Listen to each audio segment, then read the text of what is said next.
You are listening to episode 339 of the Peaceful Mind Podcast. Welcome to the Peaceful Mind Podcast, a place where you can move out of overwhelm and into a calm, confident motherhood with God at the center. I'm Danielle Tienel, certified life coach, Catholic mom, and creator of the Cyclone Mom Method.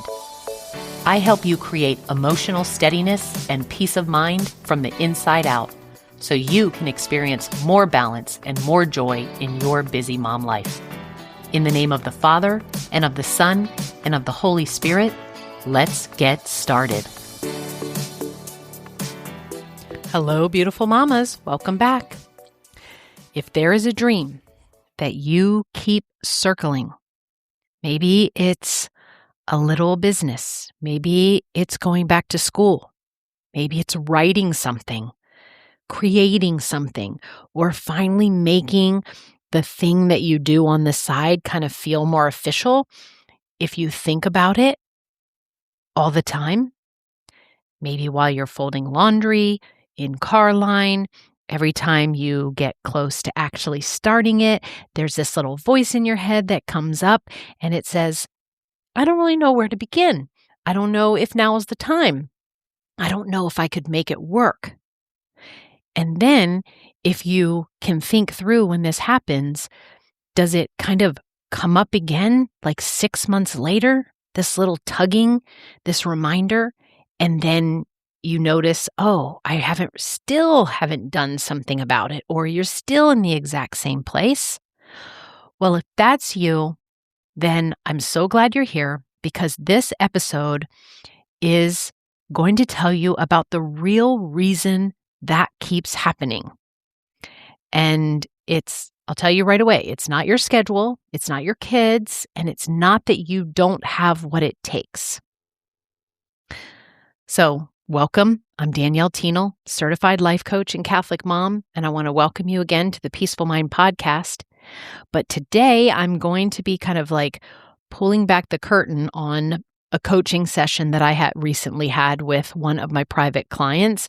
And she was in the park, the kids were there, and we were having our session, but she has a dream too, just like yours maybe, like the ones I just described. And of course, I'm changing the details to kind of protect her privacy, because I didn't really say, oh, I'm going to talk all about you on the podcast, right? But I'm taking the essence of that session, and I knew that it would be a topic that would help other moms. And I just want you to see that and this is what happens on all the sessions, right? I get to watch your brains, right? I believe that she's a mom with a dream, just like many of you.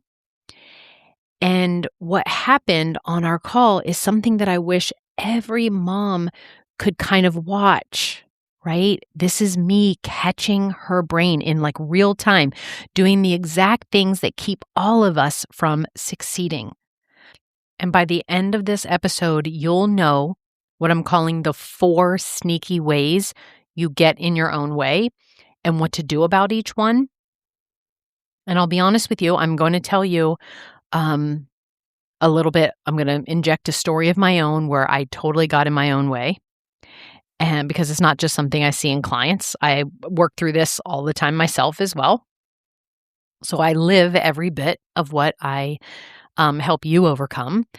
And so, yeah, like I mentioned before, I'll tell you how it all kind of went down. So my client took our coaching call from a park bench while her little ones were playing. And I love that, by the way, right? I remember saying, hey, you made it work to get here. And of course I say, when she's like, oh, I'm so sorry. And, I might get interrupted. And I'm like, look, I chose to coach busy moms. I get it. And I understand the fact that she's still kind of prioritizing her mental and emotional health. She made it work. And it was such a powerful session. So I'm so glad she did. But when I asked her what she wanted coaching on, she told me a little bit about this kind of creative business idea that she's been carrying for a long time. And she makes beautiful things, and she doesn't want it to be, and these were her own words, just a hobby. She wanted people to think about it and she wanted to think about it as a career, like doing it like professionally. So I asked her a simple question. Do you want it to be a business or a hobby? And do you know what her brain handed her? The very common, well, I don't know. And Mama's right there is the first way we get in our own way. It's the sneakiest one of all. So sneaky way number one that we get in our own way to keep us from succeeding with what we want to have or create or experience in our life is hiding in the quote, I don't know, right? So here's what I showed her and what I want to show you. When you think the thought or choose the thought, I don't know, the feeling it creates is confusion. And when you feel confused, what do? Nothing. You don't actually make a choice. And then you don't act on it. And when you don't choose and you don't act, the result is that you're no further along to where you want to be or to figuring out how to get to where you want to be. So next month, you're right where you are today, still saying, I don't know. Do you see the loop? I don't know. It feels so innocent. And for many of you who have followed me throughout the years on this podcast, you know this isn't the first time you're hearing this from me. I talk about this kind of phrase that really keeps us stuck. So because as long as you choose that you don't know, then you never have to risk anything. It's where our brain's favorite hiding place is. You can't fail at the thing you haven't decided on or tried or defined for yourself. And what moms will say is, I don't know, and then they'll go poll everyone around us, our husband, group chat. We'll Google it.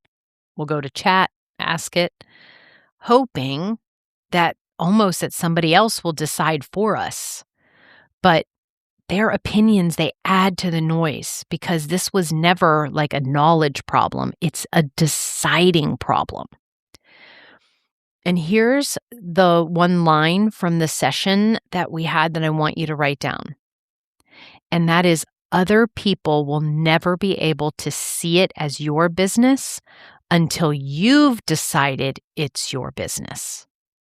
Nobody can know what it is until you know what it is. So, and then if it's not your own business that you want or something else you want, just kind of put whatever it is that you're thinking about that you haven't started, that maybe you have your heart's desire, and just swap it out for me talking about this particular client. So the way out of our looping is not to gather more information. It's literally to make a decision. And a business is when you're generating revenue, and a hobby is something you do when you feel like it. And I told her neither one of them is wrong. You can, once you choose, it's up to us and to help cultivate and manage your mind and think thoughts that support that, right? But you have to pick, because the decision is then what will tell your brain how to think about everything that kind of comes next. So on the call, and I literally was like, this is just for us to walk through the exercise. Like, there's no contract she's signing that means whatever she decides on that call she has to do. But for the sake of showing her how her brain works and what would be next, I literally asked her to make her decision right then on the call. Like, there's no better time than now. And I just asked her, if you picture yourself 6 months from now with your business that you totally adored, like, which one of these two ideas would it be? And then she answered, and she chose the one that lit her up. And I celebrated that, because for one moment right then, she was out of confusion. And then I love that I got to watch what happened next, because within minutes, and I mean literally minutes, her brain went bananas, which we totally want to expect. Because remember, the brain does not want you to take on anything big and to grow and to choose. It wants you to stay safe. And so almost as soon as she chose and when you choose, right, we then start explaining why the other idea might be smarter, right? So she was thinking between when she knows she's decided she wanted to be a business, and then she had two ideas for what it could be. And then there was the one that I helped her pick that was probably the harder one in her mind, but the one that she actually had more formal training in the one that didn't light her up as much, but her brain was telling her, since she already knew about she should do that one, right, that it would be easier. So this is what happens. We make a decision and then our lower brain doesn't want us to change. It wants us to do ease, right? Not use any energy. And so it started like trying to talk her out of it, right? It's so interesting, right? Because nothing about her dream had changed in those 3 minutes. The only thing that happened is that she made a real decision. And then her lower brain like sounded the alarm. The lower brain, it just, the moment she committed, it required like then effort and risk, and her brain goes into working and talking her out of it, steering her towards something easier, like the practical one. But I stopped her and I said, I want you to see what your brain just did. You chose the dream, and minutes later, your brain tried to walk you all the way back to square one. And here's the truth that I gave her. Actually, each decision is going to be hard. Like the easier sounding path will still be hard. And so since everything worth doing is hard anyway, I was like, which one do you want to be successful at? And when I asked it that way, she picked the type of business, the one that she hadn't been schooled in, to be the one. And she kind of did it like without hesitation. And the fact that you're not confident in something, it's literally, I told her, it's not a good enough reason not to do it, if it's the thing that you actually want. So sneaky way number 3 is getting ready to get ready. So this is this is what happens again, right? You think my next step is to, okay, now I'm going to take a course so I can feel more confident. Now, on the surface, that sounds more reasonable, right? Listen, though, what she did. When she told me 2 minutes early, she said she was already making these things. She was figuring it out on her own. She was making some mistakes, and she was learning from them. Like it was working. This is where, it was her creative outlet. And I pointed out to her, I'm like, look at what your brain is trying to do again. Now that you made a decision to go professional, and then you made a decision between which are the two like creative things you're going to do as like a business, not a hobby. So then she picked that. So then the brain, it doesn't stop. It tried talking her out again, right? And it was pointing her to say, well, you're not as educated in that one that you picked. So now we've got to start like learning more about it. Really what it's doing is it's trying to delay you, right? It's trying, like we think that there's something, in this case with my client, she was thinking, even though she had already been creating these products, she then said, I have to like learn more about how to create them. And I'm wanting to show her that yes, maybe, but also maybe not. Was this really something that was it just like your brain trying to keep you right safe? Because I had a gut feeling that she already knew what it takes. I mean, soon after the session, she sent me a picture and it was gorgeous and looked professional. And I surely thought, oh my goodness, you must have had training in this. But she hadn't. And it was here where I reminded her of the tool of B minus, because I could tell at this point that she was thinking herself that it wasn't good enough because it needed to be better, it needed to be more perfect, because if I had schooling, right, if I had education behind it, then it would be, quote, better. And I let her know that when you put the tool of B minus, right? Because perfectionism tells you that everything has to be like A plus before it actually counts or works or somebody will want it or like it. But an A plus, that it never leaves her house, right? She just keeps it inside of her house, her products. It helps no one.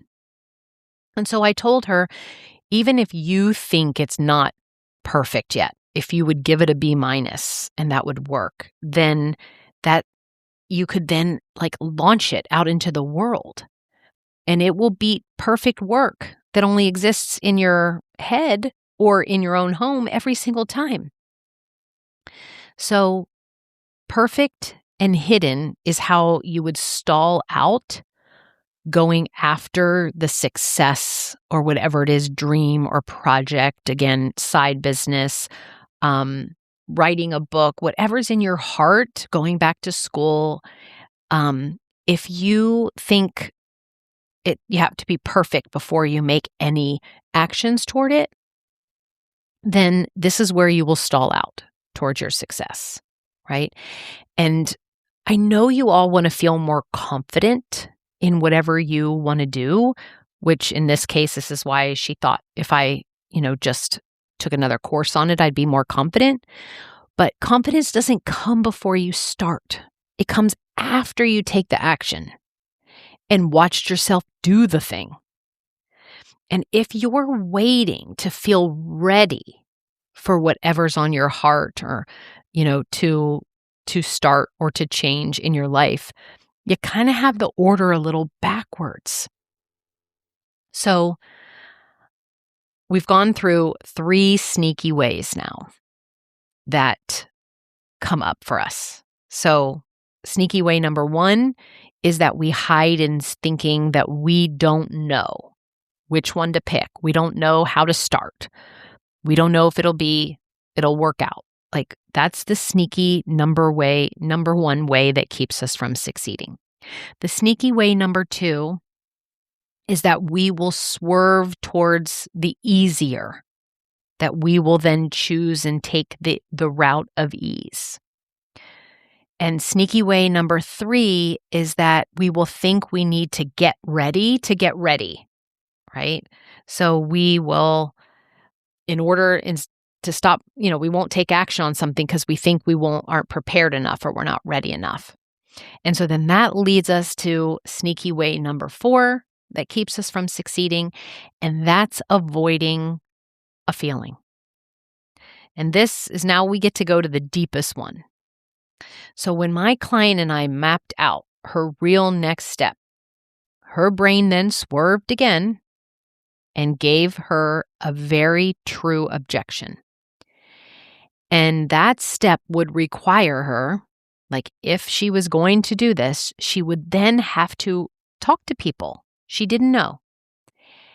And she told me that she's not a naturally social person. So I asked her, when you picture doing that, doing what right now your brain is telling you is scary, what actually happens in your body? And she said she had a tightness in her chest. And I said, okay, so here's what's actually standing between you and your dream, a tight chest. That's right. And I added, and maybe sweaty palms, maybe a lump in your throat for a few minutes. I'm like, that's it. That's actually what is keeping you from the success that you want in whatever new endeavor you want to encounter, is because you're avoiding a feeling. You're avoiding the feeling, which is a vibration in your body, and in her case was a tight chest, sweaty palms, and a lump in her throat. Your lower brain is literally treating, like in her case, a conversation that she would have with another human being like a life or death threat. But that's okay, because that is its job. It's literally telling you, do not do this. It'll tell you, you will not survive. But the truth is, you will feel uncomfortable for a few minutes. Nobody wants to sign up for sweaty palms and a lump in your throat. But you'll still be alive. And you'll be one step closer to that dream business that you want.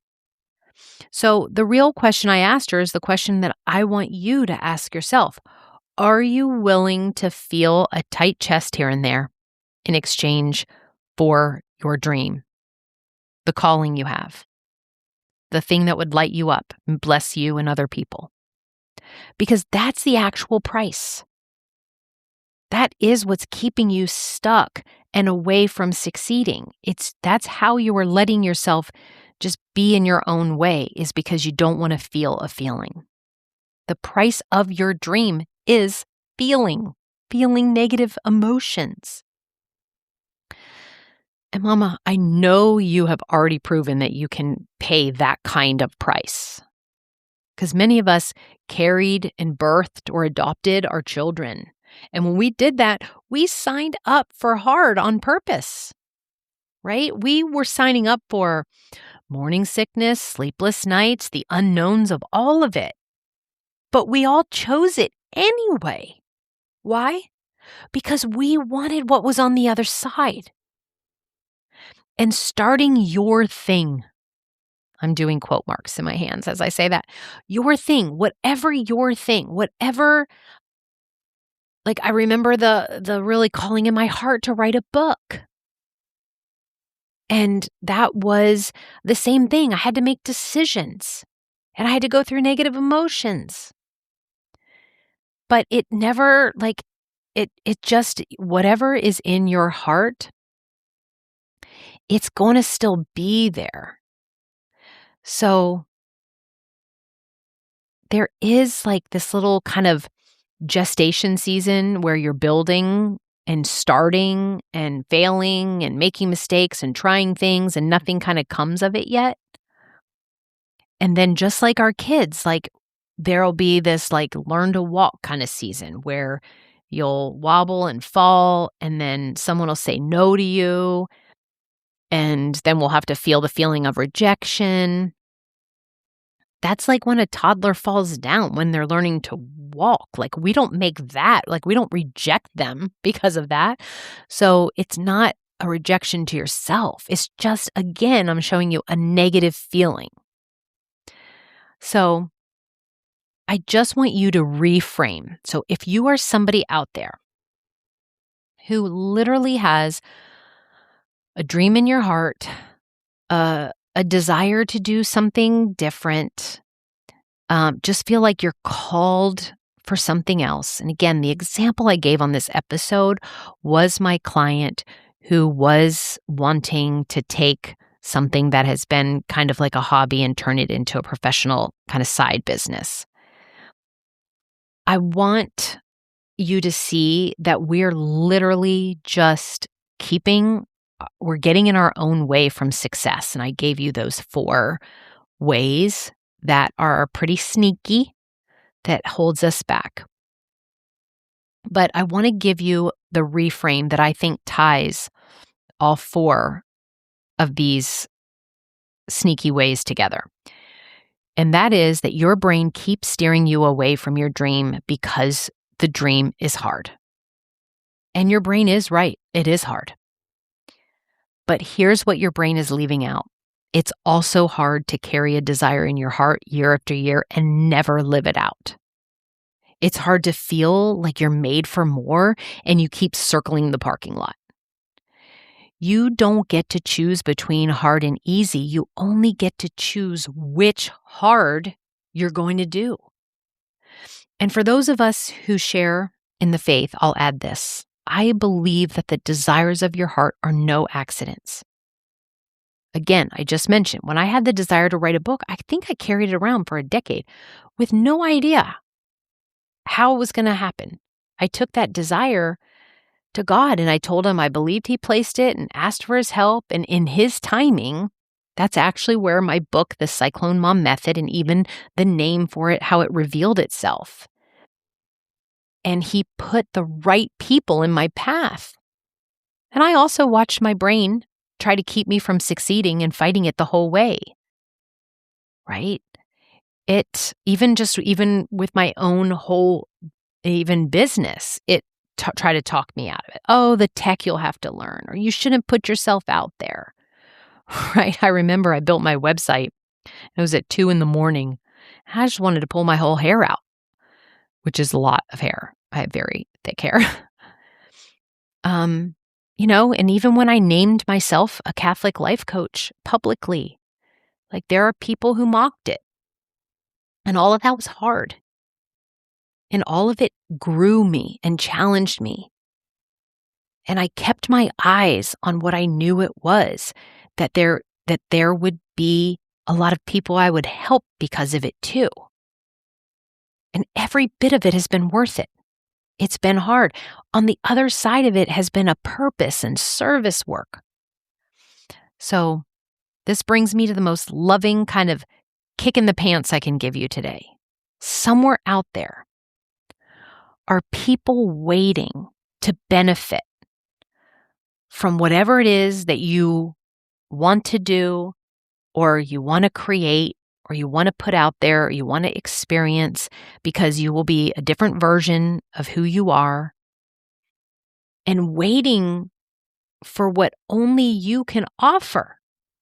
Even if it's something that a lot of people do, like there's a lot of life coaches out there, but no one does it quite like in my way, or my way is what, and so that's where there are some people who want the way I present it. So my clients, like my client that I talked to this week and inspired this session, like her future customers, they are out there asking her, like, please stop hiding so you can go create this beautiful piece of furniture. And so that's exactly what I need. And so I can buy it and have it and enjoy it. And whatever it is that you're wanting to be successful at, but you're holding yourself back from right now, other people, Vision, they're wanting you to get over yourself and to get unstuck and to get doing it so that they can benefit from it. Okay? So that is what I have for you today. And one last thing. If you listened and realized your own brain has been talking you out of a dream and you want to have somebody in your corner catching it the way I caught it for my client today, then here's your next step. I want to invite you to a free coaching consultation call. You would fill out a short questionnaire before we meet, and then on the call, we'll talk about what you want, what you might want to create, what keeps getting in the way, and whether working together is the right fit for you, right? No pressure either way, just clarity, which, as you know, is the very thing your dream has been waiting for. All right, everyone. In order to find that link, you can always find it in the show notes of the podcast episode. So that's what I have for you this week, my beautiful mamas. Until next time, may peace be with you always. Thank you for listening to the Peaceful Mind podcast. If you've been feeling a quiet desire for more peace and steadiness in your motherhood, I invite you to take the next step of scheduling a free coaching consultation with me. We'll meet over Zoom to explore options and possibilities of how having a personal life coach and mentor could help you experience the exact motherhood and life your heart desires. To talk through current options, schedule a free coaching consultation today. You'll find the link to schedule in the show notes. It would be an honor to support you at any stage of your motherhood journey.